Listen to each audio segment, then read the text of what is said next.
Hey guys, welcome to another episode of Wake Us Up in the Hood. Today we have a special guest, Mr. Eugene. He's just gonna talk about his life story. Journey, modern day politics, etc. history. Welcome to the platform. We are kind of say informal, just random conversations. The reason why the platform is created is to, open up the consciousness of our people, especially colored in particular. So who is Mr. Eugene? I'm EugenVanacore. Hi guys, thank you for your time. I grew up in Bonteheuwel. When I went to Bonteheuwel Senior Secondary, through obviously a turmoil life, my second year on Bonteheuwel Senior Secondary, I met ASHLEYKRIEL at a meeting, and we clicked automatically.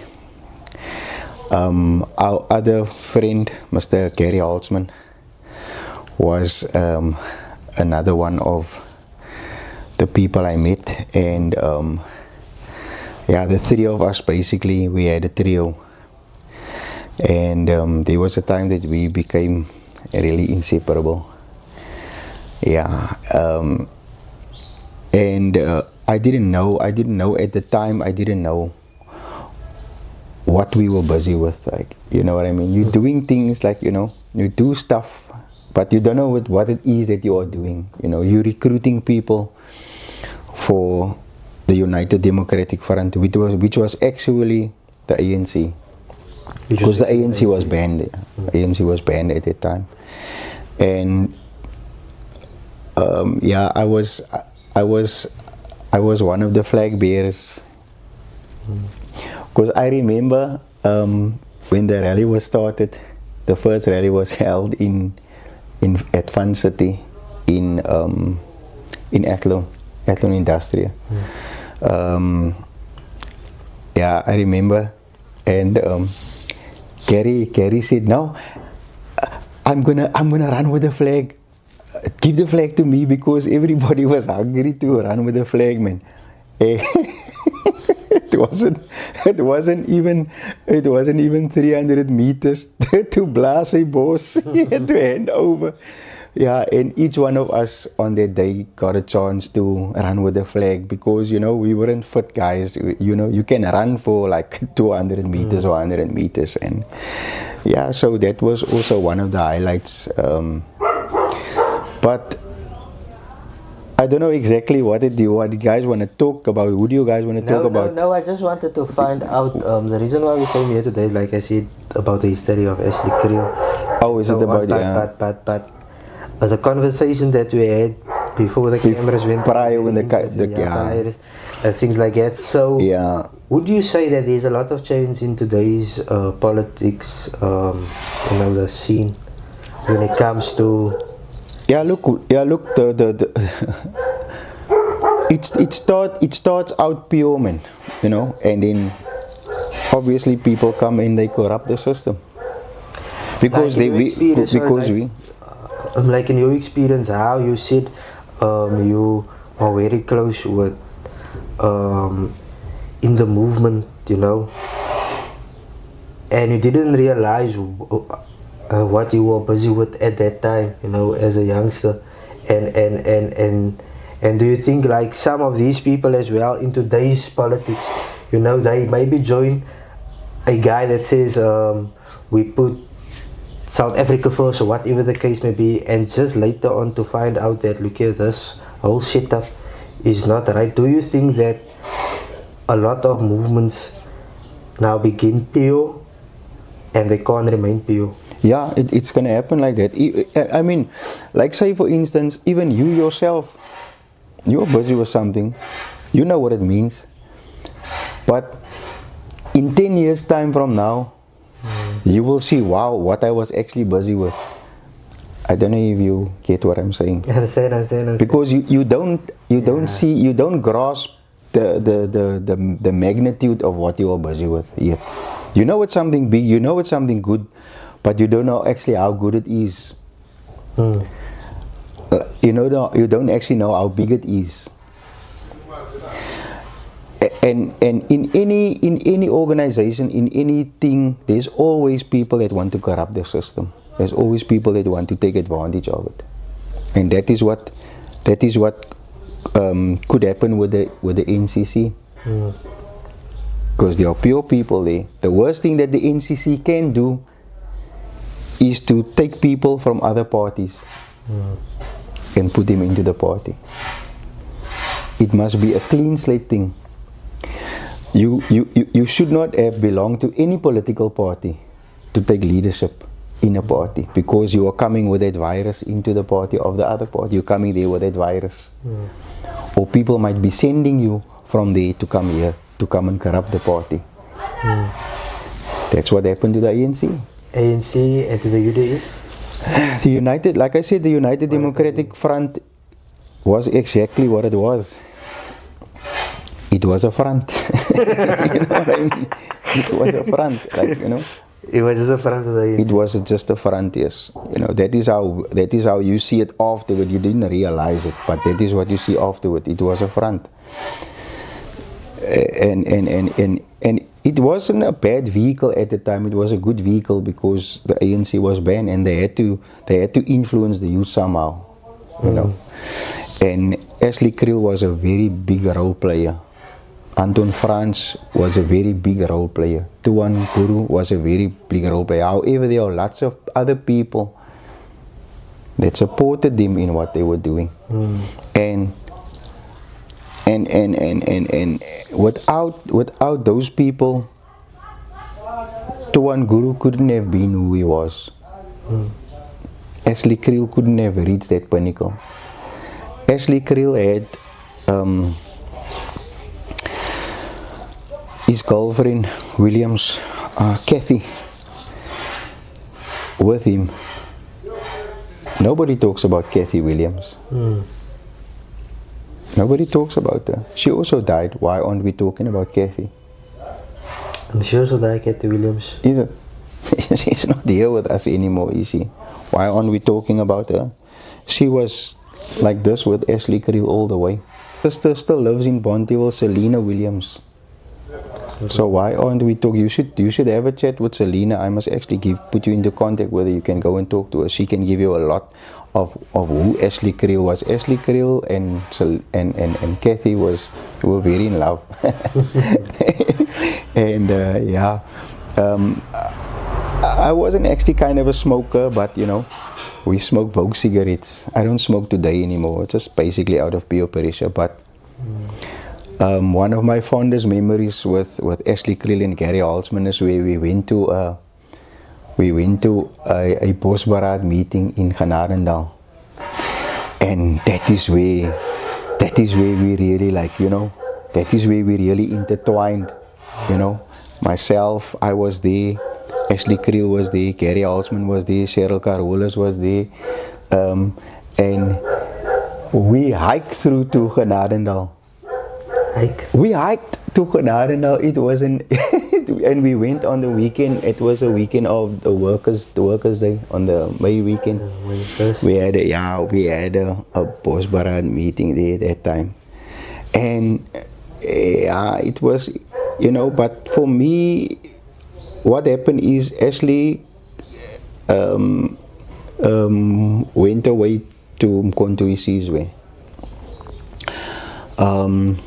We were planning to go. I was also supposed to go with. They left me here. I felt deserted I felt they deserted me. They left me here because, I mean, the three of us were like this, you know. ASHLEYKRIEL, Gary Halsman, EugenVanacore. We were like this, and I felt kind of deserted at the time, but also I understand now what they were doing. You know, I was still too young to go. You were young. What time? Man, wasn't I 15, 16? I was very young, but my mindset was ahead of the time, like, you know what I mean? because I mingled with people like that. I mingled with people like people that were older than me that could also always, you know, take me to the next dimension. And then, yeah, basically speaking, not long after that, I became involved in biking, and I basically fell out of the political bus. Okay. I could say it that way. And after ASHLEYKRIEL was murdered, and yeah, you know, it to me it felt like, you know, that leadership was gone for me also, man. Like, you know, and yeah, and things happen to where we are, and you know, then you just look at how the pawns are being moved around, and then you say to yourself, wow, it's a good thing I didn't stay in the politics, because that is what would have happened to me. They would have used me. Like, you know what I mean? Look how they used Ibrahim Rasool. They used him. They use him every time as a pawn for the colored vote in the ANC. Spokesperson. They use him. I can't tell you exactly what happened there, but I know, I don't know what happened there, but I know that, you know, that was his demise. At the end of the day, they sent him to the slaughterhouse. They sent him to take the blame for everything. And I'm proud of Alan Boesak, because he never uttered a word. He took it like a man. He took it on the chin. Like, you know what I mean? He could have pointed fingers and saying, yeah, you this and you that. He didn't do that. He took a light game. And the reason why I think he took it like a man is because he saw the bigger picture of the thing. Because why isn't he a member of the ANC today? I'm sure because there's lots of people that went to prison and became members of the ANC. Why didn't he go back to the ANC? Because, in my opinion, I think he knew they played him. And he didn't want to be used anymore. And I think that's where it comes again in where you now begin something pure, like mainly the front that you spoke about was another part of the INC, right? But they used these prominent figures to gather the colored vote as well. So do you think definitely that we as colored people, we can see that we have been sidelined, right? I think can agree on no, that. definitely we have been sidelined as a people, because you see our identity as a people was stripped from us.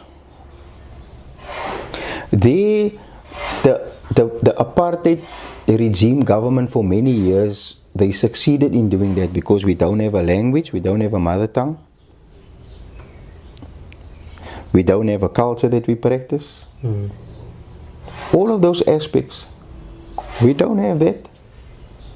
We don't have it. It was successfully taken from us. It was successfully taken from us.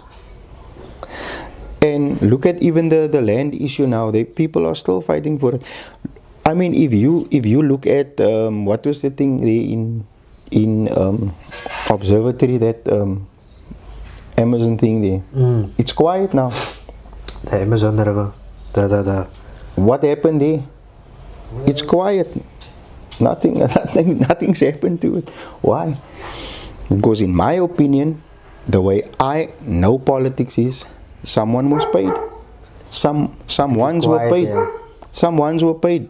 And I'm telling you now, if you make a loud enough voice, they're gonna pay you to keep quiet. You know, I belong to another organization. I'm not gonna say the name now. And this one specific person said to me, every time you come in here, there's trouble here. You must keep quiet.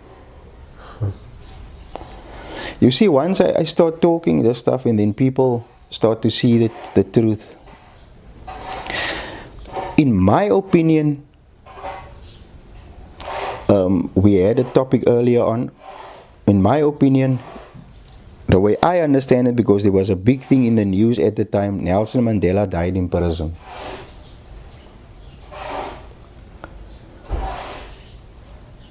Is that when did you receive that news?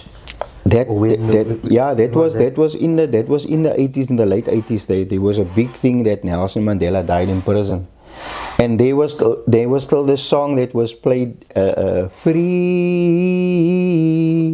Nelson Mandela." Now, at that time, there was a message that came through that Nelson Mandela died in prison. You know, if you look at the dynamics, if you look at how things played out, it's possible. There's a very great possibility, because look who's president now of the country. You see, the people, they don't see the big picture. Us that are older, that had an eye on this thing, we can see this thing. Cyril Ramaphosa is the president now. Who was on the parade standing with the mic in his hand? It was Cyril Ramaphosa. Out of the blue, he came just like that. He was always involved in the ANC. I know about it because at the time I was involved in the ANC, I heard about him. But he was not that prominent figure. And then all of a sudden, there was Cyril Ramaphosa. If you go back and you look at who was allowed to visit Nelson Mandela at Drakensberg, Victor Verster, who was allowed to visit him? Cyril Ramaphosa was one of the key people that were allowed to visit him. Other people weren't allowed to go there. He said where it was. Yeah, I think that also comes down to, like I said, gangsterism now. I don't think that it will be stopped due to a lot of our people, you know, that you want to look at the root cause of this thing. But when I talk about gangsterism in our community, because we know there are white collar gangsterism as well, you know, people that do their thing, that, you know, that can never be stopped, because they were still doing their thing during the COVID as well, you know, with the mask, all these standards, etc. That's also a form of gangsterism. But when it comes to our community, I mean, like back in the day, like you said, the households had jobs and people had jobs, so one wasn't so easily affected about what now was happening outside, because you had your piece of land. Jy weet, my ma en pa het geboer en al die goede, my ma se ma en se pa, you know, so there wasn't a lack of something. Yes, there wasn't that food in Sea Point, etc., but there was a plate of food on the table at nights. And so, but in now today's time, even during COVID, you know, I know of incidents where die honde het nog steeds gedoen wat hulle gedoen het, verstaan, because of that lack, man, you know. You can sit in the house, but eventually if there's no food, if there's no nothing, you must move. You must move to hell with the lockdown, to hell with the government, to hell with who's standing there with the AK outside. You're gonna do what is needed because you need to eat, you're hungry. Understand? So I'm saying that now currently, like you said, that let's call it experiment of movie where they create the problem. You know, they are not gonna allow us to live in peace, because as you know that in our communities there's a lack of employment. We are plagued now with poverty in every color community. You know, if one must just sit and look, they say that the Western Cape employs more than 50% of the people in the province, but if you look at our population as colored people, we make up more than 50%. Yet when you go to a ShopRite, when you go to a KFC, when you in a hospital, when you at the university, you don't see them. You don't see the representation. You don't see it. And so that's why I'm saying it's going to be. Make an example now. Come, let's make an example. You see there's people here changing this water meter here. You see the demographic of the people changing the water meter. Why is it not our demographic? Why is it not us here? What makes us so bad? The other thing we was talking about last night is that these guys, 60 guys doing deliveries. Yeah. Why don't our people want to do that? You know, that was my first job. Is it? 60, that was my... No, I mean, when in For the delivery. yeah, that was my first job I did. Do you think our people are lazy? Our youth? I don't think they are lazy. I think they are uninspired. I think there's a lack of role models. And these ladies here around here where I am, yeah, they they have a respect for me. You see, I asked him to put the music. They have a respect for me because I set a good example with him. And I realized earlier on already that I need to be that role model for them. I need to set that example for them of where they need to go to, how they need to go about doing these things. I just think I think we are poor leaders. We're poor leaders as a people. I think so. And the reason for that is because we were being told we're not good enough. Do you say that we lack leadership? Yes, we do. Because if you are being told you're not good enough for long enough, then you believe it. Like I was working for this one place in the early 2000s. But this brother that was working there, he said to me just like that. Now I'm been buying and selling. I've always been buying and selling whatever. And brother said to me, yeah, how do you come on this stuff? How do you manage to get this stuff? Elke keer ry jy aan 'n kar of aan 'n bike. Hoekom jy aan die goed? Yet I'm a working man, I'm working there. I work with my money, I put it away, I buy myself a bike, I fix it, I sell it, I buy myself a car, I fix it, I sell it. And that is how I go on. I don't wait. Yes, I work, but I never used to wait for people to give me a living. I made a better living of what I got.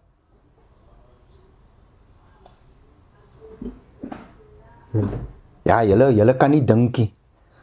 That was it, but as words, julle kan nie dinkie. Julle kan nie dinkie, but every third or fourth month I'm driving another car, not to be bragging about it, but I'm working to build myself a better living. That's what we all want to do. We just have different ways of doing it. Some are passive about it, some are more aggressive about it, some are lackadaisical about it, some people take their time, but everybody wants a better living for him and his family. And you are made to believe you're not good enough for that position. You can't go there because your color, jy kan nie gaan na nie, maar jy's 'n colored ou, wat soek jy daar? And we must stop with this mentality. Like this other guy asked me the other day, ja maar, hoe jy op Suidooster gekom? Hoe jy daar gekom? Like as if I'm not worthy to be there. It's not what you say, it's how you say it. It's not what you ask, it's how you ask. Why am I not worthy to be there? And that is the thing you also spoke about. We as colored people must lift one another up. Because if you see the bara driving with a quiet car, then you think, yo, die bara smokker. Of wat het hy gemaakt? Wat het hy nou weer gedoen? Vir wie het hy 'n kop aangesit? Is that your mentality? That's the thing. How do you, on that point, when we spoke about the leadership and as why do you think it's then that gangsterism, organized crime, the society and comfort that is within our community, why do you think that they are then so because they are father to the fatherless. That's why. They are a father to the fatherless. Because a lot of us, we grow up in fatherless homes. I myself grew up in a father's home. In myself. And when you don't have the proper guidance, which I didn't have, you reach out for anything just to give you an identity. You know what I mean? Because a mother can't be a father. She can try her best, but she won't be able to. And you try and reach out, you want that, you know what I mean? You are looking for that identity. You want that guidance, and if you're gonna get the wrong guidance, you're gonna go down that road. Because this guy comes, he say, ja, ek is lief vir jou man, jy, ons is broers man, kyk jy my broer, sien jy die, kyk jy man, ja, ons is een man, sien jy, ons is soos een man, kyk jy my broer, hier is die nommer dala. And I think that's where it comes in again. I was reading the book where it says that the colored male was 4 times more likely to go to prison back in apartheid than his counterpart, the black man, so-called black African, even though we had the Tompas, etc. So there it comes in again that this thing of gangsterism and this thing of dividing our household, because we were, as colored people, more the white man, he saw us more as now to love around than our black brothers and sisters, you know. I just want to put it out there, black meaning in South Africa, you know, there's this thing that we not black and stuff, but that is in our colonial terms as well, you know, because they at least know the history, you know, they know where they come from. Yeah, I said earlier, we have been robbed from we have been robbed from everything, completely, and that's why the white man felt that he is more safer with us as colored people around him. That's why they created the Native Act and all of that stuff. And because we don't know our identity, we don't know our roots, we don't know where we come from. And so they could hear we speak our language, and that's why they feel more comfortable. And this thing here, the Bible, I read this, you see this thing is broken here, my bro. This is a tool that the white people use. I read this thing every day. This makes a person more docile. This Bible makes you easier to manipulate, because it tells you to turn the other cheek. This thing. You made a powerful statement earlier to say that if you tell a person long enough that you are worthless, you are nothing, eventually of course, yes, will believe it. And me personally, I have this experience from church, so I just want to get your perspective. Do you think that the church do not play a role there as well? Because every time you are told you are nothing if you don't have A, B and C in your life, or if you don't do certain things, you are nothing. Do you not think that the church contributes to that perception that we have of ourselves, that we are worthless, we are nothing? Yeah, I don't think it's the church. I think it's individuals giving you that message. You know what I mean? Because you know, I just read this yesterday in the Psalms. You are fearfully and wonderfully made. That is how God made you. God made you fearfully and wonderfully. Now someone else comes and he tells you you were nothing. If I'm nothing, the sun is shining on me, on you, on everybody. Whether you did good or wrong last night, the sun is shining on everybody. On everybody. And we as a people must really, we must, you know, if I just wish I could take everybody on the back of his neck and move him forward and say, kyk wat doen die mense man. Kan jy nie sien nie. You know, but some people are just not interested. On that point where Marshall mentioned about the church, back then was there so many churches? You know, in our communities? I mean, if you walk around here, I made a video already. I said there are so many churches here in Gangsterism. It should be called Church Rivier and not Gangsterism. And then at the same time, there are so many liquor stores in Gangsterism. It should be called Wine Rivier. And the two are cancelling one another out. Creating more havoc, confusion. There's such a lot of churches here, but still we have increased gangsterism. Was there so many churches back in the day? in our communities? No, there weren't so many churches. You must had the Moravian Church, then you had the New Apostolic, it was Old Apostolic, it was an Anglican Church, and then there was now a few Pentecostal churches around, like, you know what I mean? Yeah, but there wasn't there wasn't such a big explosion. Like now we have 3 churches in one row. Yeah, like, you know what I mean? Oh, so there wasn't it wasn't as prevalent as it was back in that day. So you think also just bear in mind that there wasn't freedom of religion also. Okay. So you couldn't practice you couldn't just have a church just like that also. It was also governed. And then obviously there was the mosque.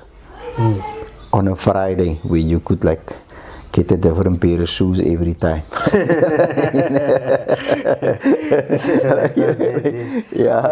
Like, you know, so yeah, it wasn't as prevalent as it is today.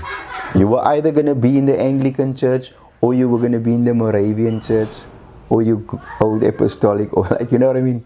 And so there was a few Pentecostal churches around here. It wasn't as prevalent as it is now. And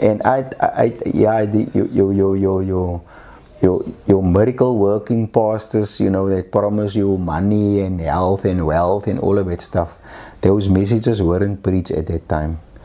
People also didn't tell you are nothing if you don't have God. They say, look here, you must, they would refer to a scripture to the young people. One of the famous scriptures to the young people was Psalms 119 verse 9. Waarmee sal die jongeling sy pad suiwer hou? Alleenlik deur die woord van God en het. You know, those were prominent scriptures at the time. People didn't say to you, jy's niksie. They would say to you, kom soos jy is, you know, met jou sondige lewe en whatever and this, that and the other. Yeah, they were more biblical back then. Yeah, and then people, if they say kom soos jy is, and then people would think, okay, you can come with your nightie, you know what I mean, your gown, your rollers, come to church, like, you know what I mean? Yeah, they were like, more biblical. They were more, it was more of, they stick to that. They didn't go out of the realms of, yeah, I think, and make sermon names up like sermon this names is the elevator and all of that stuff. Yeah, the fire. You had to know that Super fire. Yeah, Christmas time was a message that Jesus Christ was born. According to them, I don't think he was born at that time. That message was there. It is, you know, it is good when you are a young guy or you're a young person that you have a moral compass. I think. Because what does the Bible teach you? It says, don't steal, don't rob, don't do this, don't do that. There are many don'ts, you know. 10 don'ts, like two yeses and arrested. The other 8 is don'ts, like, you know. So that is also a proof of the nature of how people are, you know. And like I had a conversation the other day with white people. I said, I don't understand white people. You came here 400 years ago with the Bible. Now we've adopted the Bible. We live according to the rules of the Bible. Now you white people say to us, you're atheists. Like, you know what I mean? Because, I mean, how many white people do you meet that believe in God? No, I don't believe in God. No, you know? And I'm like, those people came here with the Bible. The ancestors came here and taught us this thing. And it's not a bad set of rules to live by. Because if they only live by that set of rules, they wouldn't have stolen our land. They would not have stolen our land. Because they came here with that Bible telling us how to live, and then they did exactly the opposite. Exactly the opposite. They did exactly the opposite of what that Bible said. And based upon that, we can hold them to account. A couple of years ago, they found in Britain a old sports car that was buried under the ground. This guy stole the car in 1969, in the 60s, say 1969, he stole the car. And then eventually he told the people where he buried the car because they couldn't find this car. I think it was a Ferrari. Because they couldn't find the car nowhere. And what he actually did is he dug a hole in the ground and he put a canvas over the car and he covered the car up. And grass grew over it. And people were playing and walking there and everything. And after those many years, he told the people where the car was, because he was old and, you know, left a letter and whatever, that's where the car, and they took the car out. He found the car there. The car was dusty and whatever, but he hid it in such a way that the car could still be used. Yeah. The owners of the car had died or whatever, and he himself was on his deathbed and died. Does it make the car unstolen?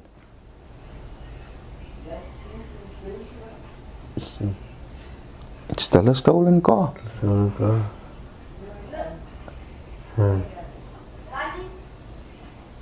If you steal a car and you change the chassis number and you sell it to someone and sell it to someone, you see how many cars come back from Zimbabwe or whatever it is. They take the cars there and they change the numbers and bring it back to South Africa. It's still a stolen car. So whether you paid for the car or whatever, now the people say, yeah, but we paid for the land, we paid for the houses, we paid for this. It's stolen. Irrespective if you paid for it, it was stolen from my people. Don't you understand that concept? On the final note, before we give up, one more question. How important is the land to you? Man, the land,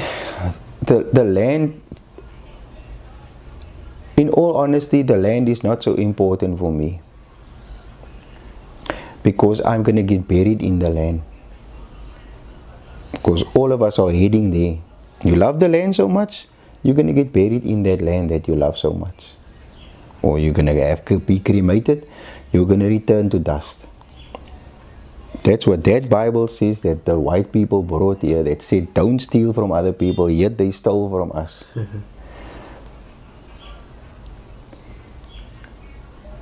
But that's my opinion. The land is important for us in many aspects, because at the end of the day, it's our people's land. I bought this house from the bank. Why should I have to buy it? I'm still paying land tax. I'm paying tax though. Why am I paying land tax? This is in my land. Yes, nothing can operate for free because that's the system that we are in. But it's a system you created. And now you want to enslave me into the system now. If we go back into my lineage, you are supposed to pay me. Why must I pay you? You are on my land.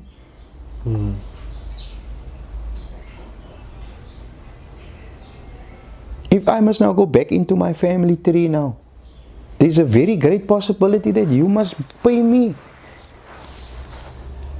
Why am I paying you? This is our land. Yes, you must. I mean, it's natural for you to say that you must pay for water. You must pay for. They can't collect your dirt for free. Yes, we know that. Why does it have to be such an exorbitant amount? Because if you calculate all of this stuff here that they have here for the people's bin collections, and you put it all together and you see how much billions it is, falls op your rug. I did a calculation the other day. My rates in tax is 550 Rand a month here. Now everybody here is paying 550 Rand. Now if you take the average household pays 250 Rand rates and tax. Let's make it average in the area here. And if you calculate that every month, what do the people pay here? It's an exorbitant amount. What are you doing with that money? And why can't I ask questions what you are doing with that money? If I start to ask questions with that money, you know what they will say to me? You are a troublemaker. Hier kom my man alweer, hy kom alweer moeilikheid maak. That's what people say to me. That's why I'm not in politics, because when I ask these questions and people don't want to answer me. Because I'm going to ask you, where's your slip? Yeah, but the thing was, but it was 10,000 Rand, but where's your slip? Where's the tax invoice? Yeah, but don't you believe me? Okay, I believe you, but we need the slip to make our books balance. Yeah, but can't you just write a thing there? No, you can't just write a thing. Because we need to know where that source is. Are those people paying tax? Are they a legitimate company? If I ask those questions, I'm a troublemaker. You see, for me the land is not so important. But for my people, it's important. And what are we going to do with the land? If you got the land, what are you going to do with it? That is a question that Helen Ziller asked, and so many people asked, and I think it's a valid question. It's a valid question. What are you going to do with the land? Can you work the land? Can you work the land? Can you make it productive? But why does all the land have to be farmland? That's the thing. What happened to what's happening to nature conservation? So there mustn't be nature conservation. We must just work the land. Why doesn't do we have such a great need that all of the land that can be used must be farmland? Why?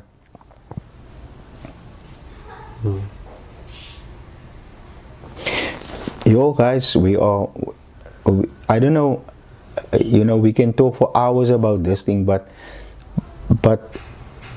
one thing that they must do is they must recognize us as a colored people. They must acknowledge that they robbed us of our heritage, our creed, and our culture. They robbed us, and our way of life was completely obliterated. Completely. To such an extent that we ourselves don't have an identity. That is why we belong to gangs. That is why we have an identity crisis. Because it was taken from us. I wanted to make this point earlier with regards to gangsterism. I think one of the most potent or effective solutions to that problem would be for them to know their heritage. It's because they don't know their heritage. They think that is who they are and what they should do. Hence, they don't know any other way of life. So, for us to really solve this problem of gangsterism is to educate our people regarding their heritage. That guy came here 1836. Those people that started the numbers gangs and that stuff, he came here 1836. We have a lineage that goes back much further than that. Why aren't we as a people adopting that and living that lifestyle? Why are we living according to 1836? When Nongoloza and Skalakadzana and all of those people, when they arrived, why are we living according to that lineage? When people are in the 1500s already was fighting these people. In the 1400s, when we were head-hunted, because you were colored, we had to kill you, and your head had to be on a stake. It was bounties out. Kyk, as jy colored ou doodmaak, daar's soveel geld vir jou. I went to Bushman's Kloof the other day. There at the back by Wuppertal. And there were no Bushmen there. I said, where's the Bushman? Yeah. So you're operating with the name Bushman Kloof, but there's no Bushman. I want a Bushman to come and greet me and to show me around. Why must someone else from another creed and culture show me what's happening? Where's the Bushman? The same like in Harikwaland. You know why? It's because you took it from him. You know why? Because if he is there, you must give him that recognition. And you know what? Then you must pay him. And you know what? You must actually give back his land because he's a Bushman. Why is he not there? Okay, you can ask your question. Last question, because I know you in the media, etc. Filming, etc. Do you think that the media as well, when it comes to gangsterism, etc., the movies that is placed out there when it comes to us as colored people, like you have these, you put the movie out, example, about a loving story about a colored couple, succeeding. It's not a lot of sales. Nobody want to pirate copy that movie. The moment you put the movie out like a Four Corners, etc., everybody goes wild. Yeah, look, if it bleeds, it leads. And I mean, but who? It's a bittersweet, who is gonna tell these stories? Who's gonna tell the stories? There were many movies made, nah, but not one movie was made of how ASHLEYKRIEL died in that house, or Anton Franz, or Tuan Guru. Why aren't we having movies like that?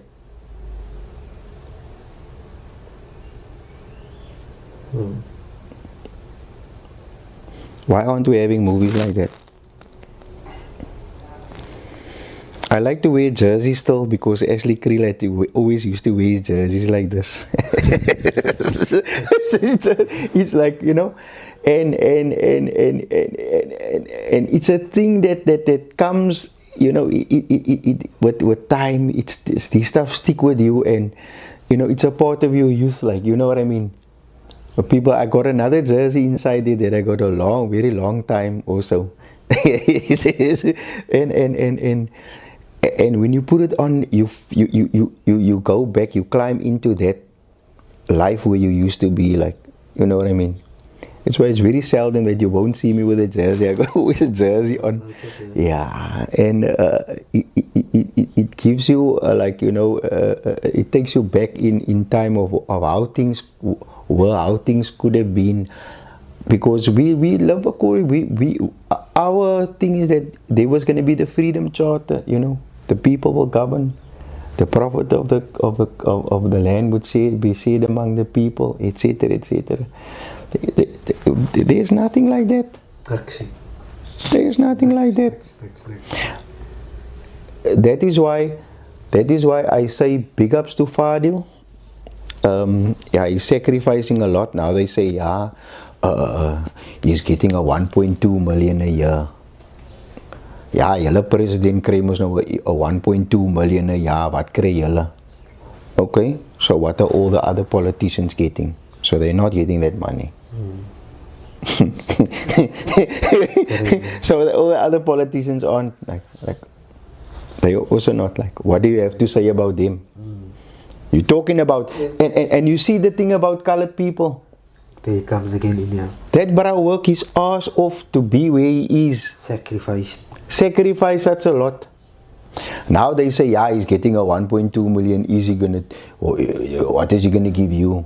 Why didn't you ask all the other politicians what are they gonna give you? And if we must change that mindset, guys. We need to. We must change that mindset. We need to. We must change that mindset. You know, I mean, for myself, you know, I mean, I must work to get here. I didn't steal to get here. You can't have a lifestyle like this in a dishonest way. Why are we jealous if that guy drives a GTI or he drives a BMW latest car? Why are we like that? Why do we say, I wouldn't have bought a white one, I would have bought a red one? Why can't we congratulate this guy? Yeah, he's in his cult, man. You know what I mean? But it's his dream, his reality come true. Why can't you just take his hand? Yeah, my brother, you gotta forward, man. I'm happy for you, man. Because if you're happy for other people, that happiness happens to you. Facts, yeah. Facts. It's if you're happy for other people, that happiness happens to you. There's a friend of mine who's selling, Arun, who's selling fruit here on the corner here by Brights here. There by Butskop Road. He always stands there with his Ford bakkie there and selling. Did you see that, Bara? He's now got a cold bakkie, a bigger bakkie now. And I congratulate him. I'm happy with you. Because I mean, it's a dream come, you know what I mean? You have a vision. And that vision has become a reality. And why don't we celebrate one another? Why don't we celebrate one another? Why don't we lift one another up as a colored people? Why can't we do that? Why can't I say, Yara, my bro, I'm going to, you know, you got a job, is it? No. Okay, you must didn't have a job. My broer het 'n week gekry. Is dit? My broer, is dit R200 vir jou vir wat? Nee, for traveling. Because how much you get to work, you don't have money. But now you got to work. You probably this other girl got a job. She had to go and lend R400 or R500 to go to work. Because she don't have a job and now she must get to work. Now why don't you put the 200 or 400 rand in her hand and say congratulations? Or are you looking for a job? Look here, here's a 10 rand for you. Go and make your CV or send the email. Is it free? Does it happen free? Why aren't we celebrating one another? Why aren't we lifting one another up? What is my duty? I must help you. Here's another light thing. I helped him when he was at school. His mother was struggling a bit. I used to buy his books every year. You know, she's got 3 kids, and she was struggling a bit. I help him buy his books and whatever. And then he came to me and he said to me, "Ja, Uncle Eugene, ek moet van Uncle Eugene terugbetaal." I said, "Brother, no. That mustn't be your mindset. I didn't help you. I didn't help you to pay me. Hy sê nog 'n konversy, hy sê jy wat terugbetaal. I didn't help you to pay me. I help you so that you can help someone else that is in the position that you were." Wow. How can you I didn't do anything like, ja, eendag as jy my terugbetaal. Why aren't we celebrating? Why aren't we lifting one another up? Why must you got uncapped Wi-Fi, your neighbor don't have Wi-Fi, en hy gaan nie vir hom Wi-Fi gee nie. You got uncapped Wi-Fi, brother. It's gonna take nothing from you to give you the code and say, use my Wi-Fi. You are alone. You got uncapped Wi-Fi. I don't want to share with him, but you werk hier. Ah, my bro, awesome. 1 minute. 1 minute, but thank you. Any final words? I just hope we as a colored people will come into our knowledge of who we are, accept who we are, and love one another up. And grab hold of ourselves and work towards being a better people. I just hope we can go that way. Just hope we can go that way as well. Kijk, share your Wi-Fi, man. Share your Wi-Fi. Op zo'n lean YouTube kijken, we wake us up in the hood. Share, like and subscribe to our channel, people. Thank you again.